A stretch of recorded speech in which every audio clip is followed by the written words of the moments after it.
Good day, viewers, and welcome to Business PNG. We have with us Mr. Charles Litau, who is the acting CEO for Telecom PNG. Charles, hello and welcome to Business PNG. Hello, Michaeline. Hello, our viewers. I'm happy to be your guest during this time to take the opportunity to tell you about what's happening in telecom and maybe how we have structured ourselves to move in telecommunications. Okay, thank you, Charles. Now, could you tell us a bit about the history? I understand Telecom has been in the country for 36 years. Can you tell us a bit about that? Telecom has been around for a little bit longer than 36 years. Okay. We started off with the post office, and we moved towards post and telecommunication. We split. There was the regulator. Now NICTA has come out of it. Now it's NICTA, and then you have post PNG, and we have telecom PNG, which also has a mobile license as well. Okay. So that's where we are at, and we are in the 21st century. Okay. Thank you, Charles. Now, I understand one of the products that you have or launched recently over the last 2 years is CityPhone. Can you tell us a bit about CityPhone and how that product is placed in the market in terms of competition with other new entrants into the market? Okay, CityPhone, it's I think at this point in time there's selected cities and towns. Our coverage is not as extensive as the other competitors. That's B-Mobile and Digicel, where Digicel has more than 700 towers. For CityPhone, we have less than 40 towers in the country, and the cost of our services, the price, our market for the services, we find our strengths are in the internet areas where we are using the CityPhone gadgets to roll out our sale of bandwidth. So in terms of bandwidth, if you really look at the market, telecom offers you the cheapest bandwidth in the country. Okay. So under the premise of CityPhone, that is a strength in itself. But we are using the CDMA band, and the other two companies are GSM based, and then we have smart devices also. Our current smartphones with the CDMA or the CityPhone are as competitive. They can do social networking, they can do so many other things that the other two providers are. And our limitation would be on the extension in having BTS sites rolled out right throughout the country. Like I mentioned earlier, we have less than 40. We are thinking about bringing that up. The other issue is the legacy of the equipment that we have in place. So that's something that I hope I can address during my short term as acting CEO. We should be able to pull up some ideas about it shortly. Thank you, Michael.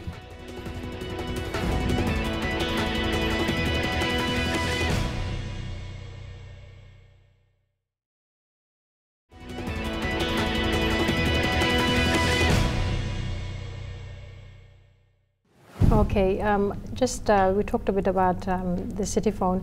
Can you tell us a bit about how many users are using CityPhone, are subscribing to it, and where can, if say for example, if someone on the street wanted to come in and purchase a CityPhone service, is it available to all the users around the country, or is there specific places that they can come to? Yeah, well, in fact, we have the CityPhone, or the CityPhone SIM is a totally different SIM. It's not a GSM type of SIM. It's called a UIM card. So with the UIM card, you can be able to, you can only use that on our phones that we have for the CDMA phones. the CDMA standards in Canada, in China, in Korea, in India, and maybe some parts of the world. So with our rollout, we have less than about 30,000 customers that we have at the moment, but it's growing. But it's growing, and we hope, because our SMS is the cheapest, and calling within city phone, calling our interconnect rate to the two carriers and also back into fixed line is still the cheapest. So we hope, with more coverage, we can be able to migrate and target customers. And we are proud to be a national company. We haven't got money offshore. This is money within the country, and we hope that we'll put it to good use by trying to make the services attractive for our 7 million people. Okay. Now, can you tell us or shed some light about some joint ventures that you might have or potentially to have in the future? We have a relationship with Connection. Connection is a national company, and the relationship is extended to Samsung Australia and Astra, where they supply PBXs to most of our customers. We have an agreement, we forged a relationship where there's an agreement between the parties where training has commenced between the two partners in sales and the support of those services. So we have a call center that manages most of our services, but with Samsung Astra relationship and Connection, we provide the PBXs to customers right around Papua New Guinea. Okay, now Charles, in terms of growth for telecom, how do you see telecom's growth directly linked to the economy of PNG? Our main area of growth would be in providing bandwidth. I think everybody needs bandwidth. The turnaround in providing bandwidth at this point in time, as we speak, we are the only national provider that has a lot of satellite bandwidth, and we have a lot of fiber optic bandwidth. We can provide fiber from building to building, and from, I think by about June this year, we should have fiber connection from Port Moresby straight into Lae.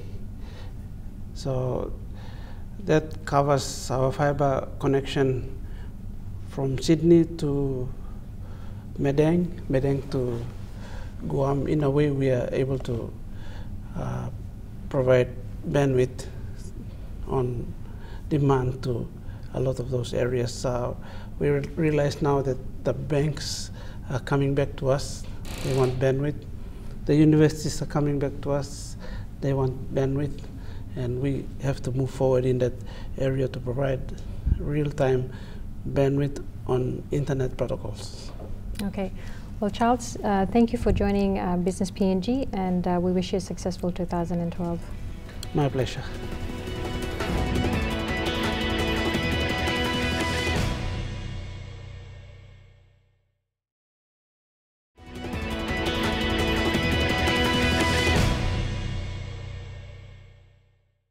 And now we're continuing with Tony Waters, who is the CEO for Oceanic Broadband. Tony, hello and welcome to the program. Welcome. Yeah. Hi. Okay. Now, Tony, can you tell us a bit about Oceanic Broadband and what you're about? Yeah, Oceanic Broadband is an internet service provider that we've established ourselves in PNG in the last 4 years. Okay. Operating in Port Moresby at Napa, and we've recently put a facility in there, a teleport facility as we call it, with a number of large antennas and satellite antennas and so on. So we're connecting offices and businesses, from small businesses to mining corporates and so on, throughout anywhere in Papua New Guinea, connecting them back into Port Moresby, typically the head office being in Port Moresby,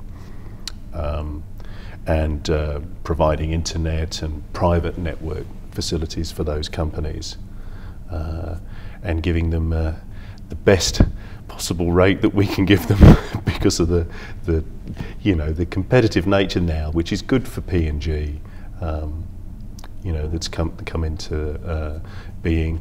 We've set up our own office there and employ nationals and so on. Okay. Now, in terms of the specific telecommunications market in PNG, what would you say is, in terms of your product offering into that market, is it specifically VPNs, or what other areas? Is it satellite connections? What are the stronghold for your company in the market? I think what we've seen a lot of is that there's really the need for local connectivity in remote areas. The copper is very poor and has, in some cases, is non-existent. And to connect that head office through a wireless connection and then through satellite to the remote areas is a real demand for that. Okay.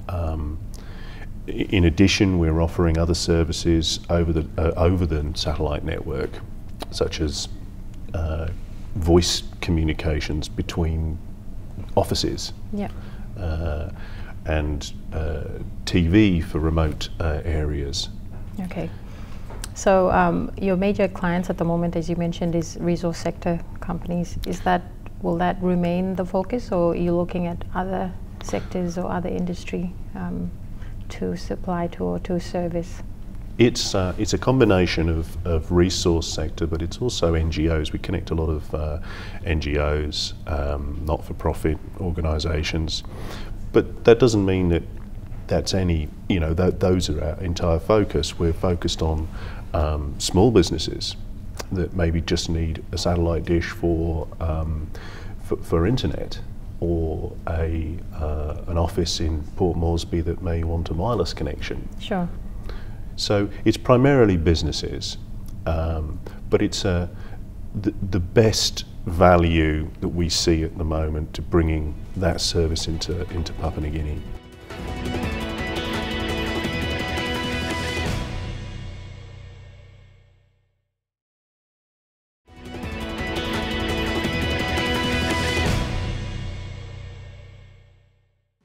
Okay, so from a viewer's perspective, why would I choose you instead of Digicel or someone that's already in the marketplace? How do you differentiate yourself?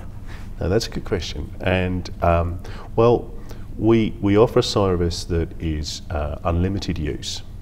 So it's a fixed price per month, and there's no usage charge on that. So it's as much as you can eat effectively. And we also technically provide a service that works when it rains and when it's heavy tropical rain. So therefore, what's been typical in the last few years in PNG is internet services or satellite services that fail or drop out when heavy rain is there. So we're overcoming that. So two differentiators, as well as this private network connectivity between offices. Okay. Now, in terms of, you said you've been in the country for 4 years. Can you explain to us a bit about some of the challenges that you face setting up your business or continue to see, moving forward? Yeah. Initially, really working with government and other areas, so learning how we work in PNG and working with some nationals and bringing those nationals on board and really training those people to understand satellite technology and wireless technology, and building that team, and both in the sales area and the technical area. Some of the challenges have been licensing, which has been a challenge. Yeah, but that's what we've seen, certainly in the last year and a half, has been that being fully ratified and understood, and really the competition, you know, coming in for the better for PNG, you know, and I think that's an enormous step forward. Okay, in terms of, say for example, if I'm an Australian company coming into Papua New Guinea, what would your advice be to them? I suppose be patient, but also listen. You know, I think that what's important is to really sort of, you know, to be able to integrate, to be able to understand how the country works and how the people work. And you know, and it's a different culture, of course, anywhere in the world is, and in moving into a different country. But understanding that culture and how that fits and listening is vitally important. Okay. Now, in terms of growth for the company, where do you see yourself in the next 2 years and in Papua New Guinea? We would hope to be one of the leaders within the internet and private network areas. We're certainly growing our customer base considerably now, and offering this differentiated service with unlimited use and so on. So we're not a mobile operator, so we're not, you know, we're not competing in the mobile telephone area, but we're certainly competing in the internet and private network area. Okay, well, Tony, thank you for joining Business PNG, and we wish you a successful 2012. Thank you very much.